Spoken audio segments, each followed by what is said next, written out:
Ministry of Home Affairs MHA na suda lairiba kuki militant singi kem taramari gi manungda tared thupchilagani hairiba wafam asi afaba khongthang amane adubu Manipur da lairiba irang asi loisinge hairabadi su abrogate TOUBA MATHOU TAI haina Indigenous Peoples Forum Manipur gi president ASHANG KASAR na phongdorakle Impact News ka akhanana unabada ASHANG KASAR na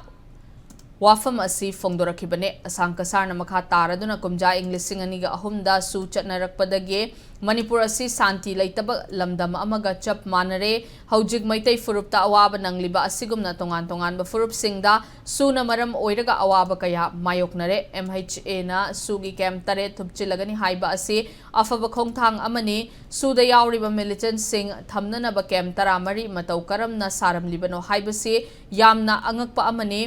su leiba asina miyamna free movement tauramba sing free movement oiraktre kem tare thupchin banatraga relocate tawbugi firep asi Manipur gi MLA minister singamade MP Leisemba Sana Jauba ex chief minister nongthongam biren amasung tongan ba SoO singa MHA gi mihut sing unaruba aduge progress lakpani haina lawi Manipur da leiriba irang asi loisinge hairabadi su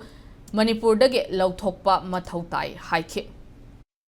Akwai su thambase akwai gitamak da problem mo were habase center na phap tabiba mathau tai haina lawe adu hantak Manipur da langda na khokta na irang tawda na mayam si aduga MLA mantri mayam na center da takshan ba pikui da ining thau ga XCM na su Delhi challaga home minister da matam kuina wari sai haiba masi kumba mayam gi kitang akwai da progress lebra haina su laujai hanadi center government se sikumba attention se piramde adu hantak ti mayam na challaga pressure tawba tongan ba SoO degi adu politician degi mase pressure pirubagi damakta ngarang se Manipur da su leibase taramari se degi taret lothokrani tarekha da thamlani thamgadaba tare sisu akwai gi isolate oiba chaka khra da shift tawrani haiba pauta bu kanda yamna chungba khonthani haina aigi tarap degi aduga indigenous people forum Manipur ki tarap degi di sumaina thamninge